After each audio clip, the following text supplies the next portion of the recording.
Oh my gosh, he's possessed. Clara, I'm sorry! Then Clara died. 'Cause you got me dreaming.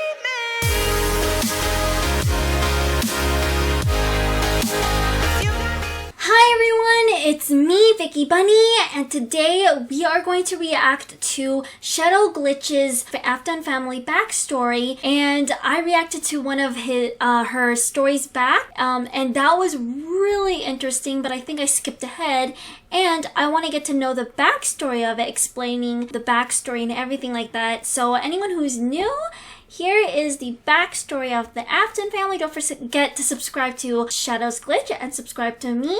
And let's get on to the video. Afton family's backstory. It all started once William and Clara had their first child. They named him Michael. Clara was very happy about having her first child. William was alright with having a kid, but got really buried into work. But William got buried into it too much, and as years went by, he would ignore Mike more and more. But William got... Oh yeah, I think I'll read that. Then after a couple months, Liz was born. Once Liz was born, William started to pay a lot more attention. But for some reason, still never really paid attention to Mike. Michael still tried to show attention to Liz through thinking having a sibling wouldn't be that bad. But what Mike didn't know is that Clara got pregnant again, and he was going to get a little brother. They named him Christopher. Michael was starting to get depression from very little attention he got. Oh.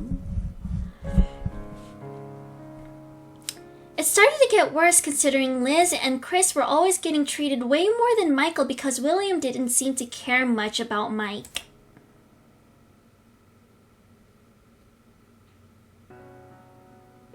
Mike couldn't take it anymore, so after a year, he started to cut. This is why he always has gloves on. No one really suspected anything, and Mike was fine with that.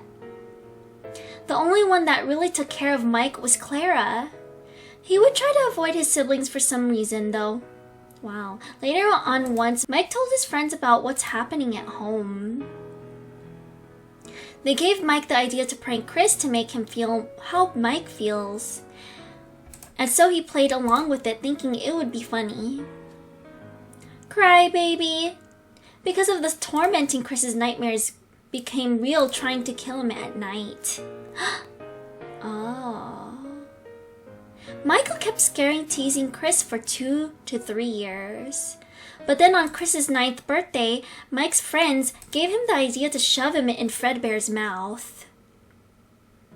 Then the bite of 83 happened. Mike hated himself after that.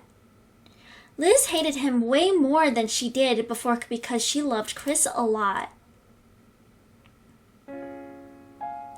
Clara didn't hate Michael because she knew it was an accident, but still didn't know much appreciation to Michael after the bite happened. Oh, it's a broken family. William was slowly starting to lose his sanity. But he started a drink to get his mind off Chris's death. And Michael burned his mask because it reminded him too much about how Chris died.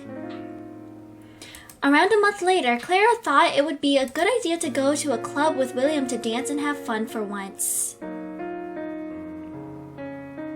Of course, William agreed, partly because he still loved Clara. The other part is that he knew there were drinks at the club. Everything was nice at first. But then things had a twist. I'll be right back. She's dancing away. Claire didn't know that William drank though. Another thing is that William forgot about Gachatuber for a while.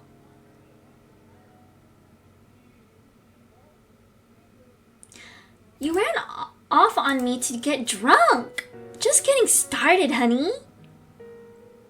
Let's go back and dance. No, you're drunk. Remember me? I never left. Don't worry, Clara can't see me, Willie. Ooh, glitch trap. She doesn't want to dance with you. Why don't we give her a gift to make her feel better?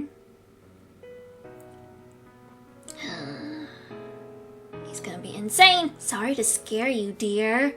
I have a gift that I hope can make you feel better. What, don't like it? You don't like it? I thought that idiot was gone. Clara! You tried to kill your own wife. Just kidding. Oh my gosh, he's possessed. Clara, I'm sorry. Whoa, that car. Where did she go?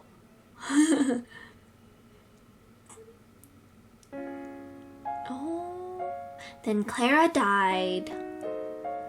Oof. A few hours later, William got a call. Daddy, are you okay?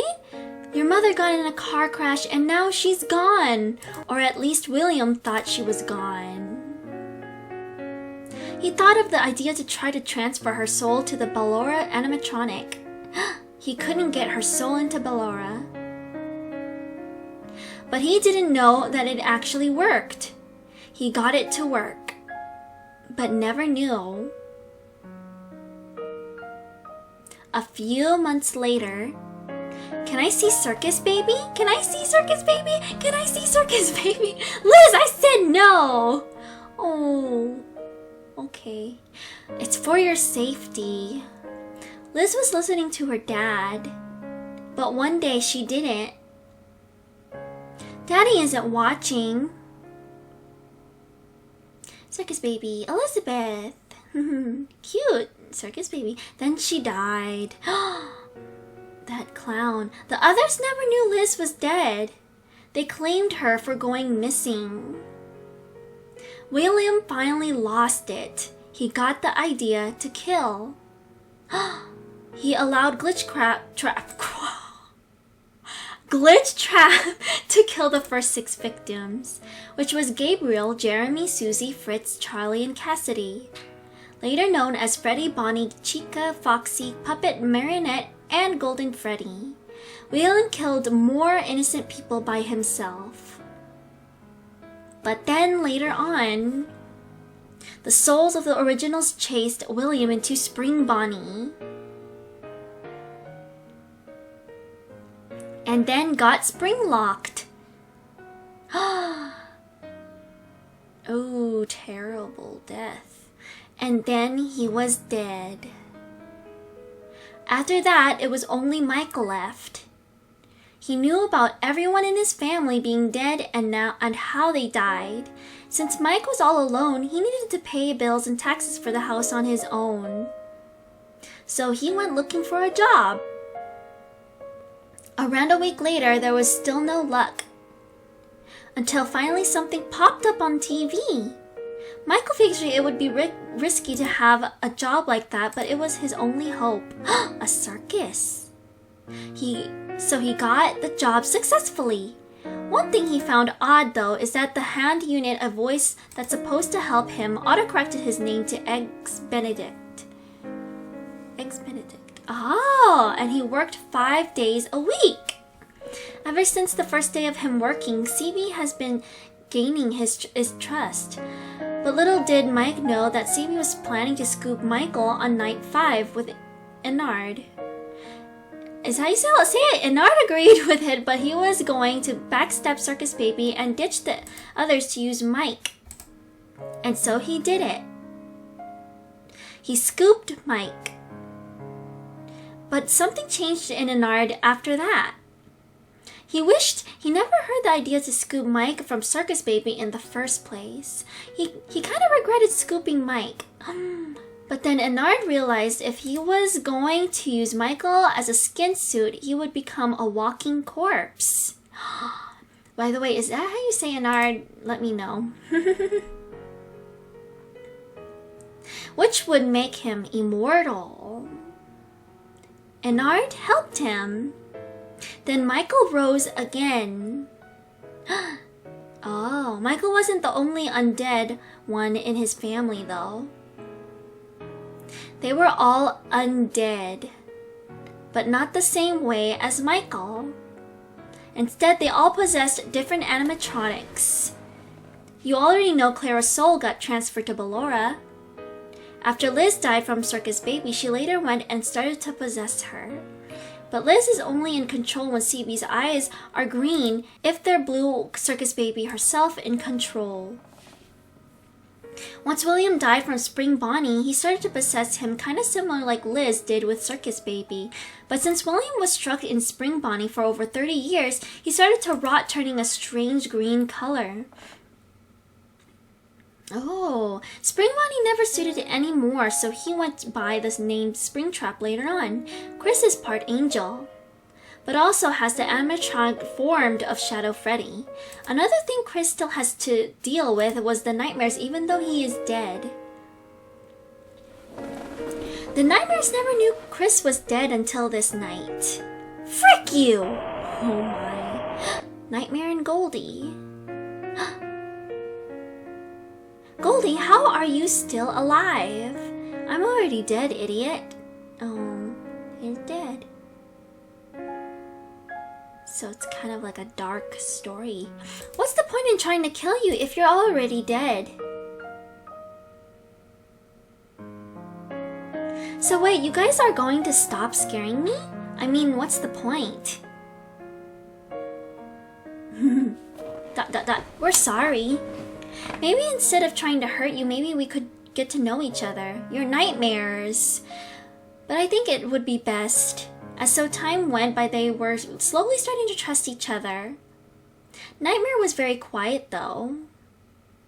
It also seemed like Chris and Nightmare were starting to get close. Goldie shifted and was fine with being a third wheel. They soon all became good friends. Nightmare and Goldie would sometimes lose it though, but they tried their best to control it. Nightmare struggled a lot on that. A thing about Nightmare and Goldie is that they are all really close friends with each other because ever since they were created by Chris's imagination, they have always been by each other. Another thing is that when they were first created, Goldie's name wasn't actually Goldie. He was called Nightmare Fredbear, or just Fredbear for short. He didn't like the name Fredbear, so he preferred to be called Goldie. Anyway, that's not how it all ends. Michael was still stuck with Ennard. Ennard started to befriend Michael, but Mike always ignored him. He hated him. Mike then realized once again later on he needed a job again. He talked to Henry, and Henry gave Mike support. He said, "I think it would be best if you opened up your own pizzeria." Mike thought about it. He trusted Henry and took his advice. He was going to do it.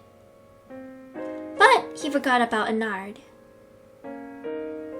Mike thought it would be best to get rid of Ennard before he opened business. He didn't like him very much anyway. Get out. And so he left.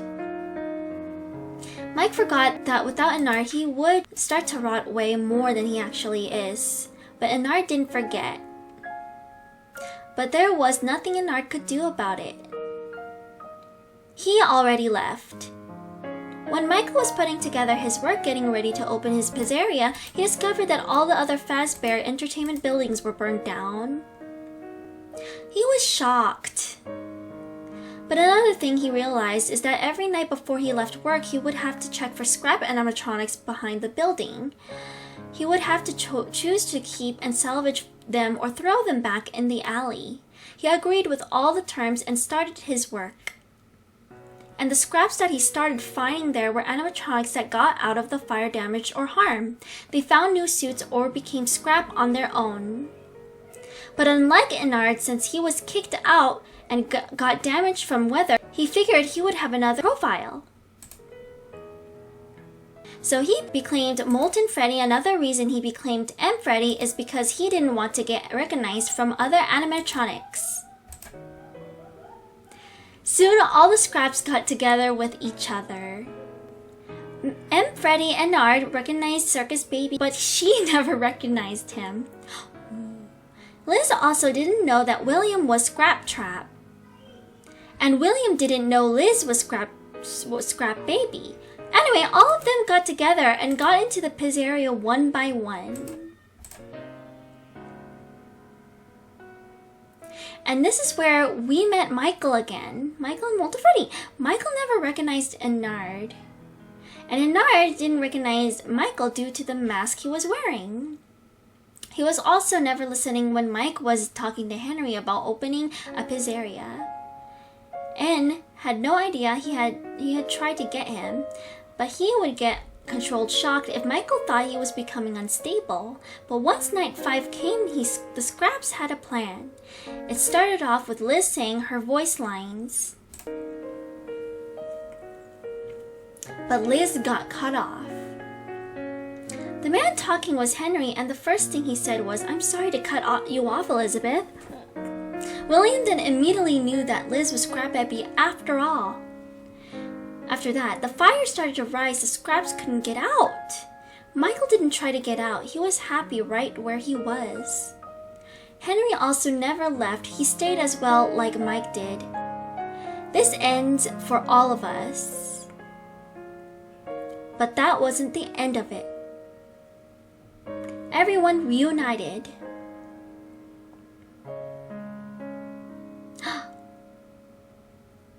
Oh, I'm so sorry. Ennard made the biggest apology ever. And Michael thought maybe he got off on the wrong hand with Ennard, so they started fresh with each other. Those two reunited with each other in a house of their own. No, a house. William, Elizabeth, and Clara all got together in their old house. Daddy! Then those three reunited. And William and Liz then found out that they were Scrap Baby and Scraptrap. And Chris, he was always been in his old room. Later on, they all reunited with everyone, and Mike was slowly starting to fall off for Ennard. Once they all reunited, their secrets were starting to spill out. The one that is yet to be exposed is that Ennard is Molten Freddy and that Mike was the one with the white mask. Also, after all the Aftons reunited, William realized how harsh he was being to Mike. So once they were back together, he tried being the nice kind of father Michael never had. Nice character. Well, anyway, I really hope you enjoyed me explaining my AU and the backstory itself. Ooh, see you in the next video. Okay, everyone, thank you all for watching my video with me. It was really, really interesting. I really liked the backstory because it all has this really darkish backstory to it. So don't forget to subscribe and feel free to recommend anything that you would like to see me and read. And I truly am excited to watch more new stuff with you guys and more Afton stuff. So see you guys in the next ones.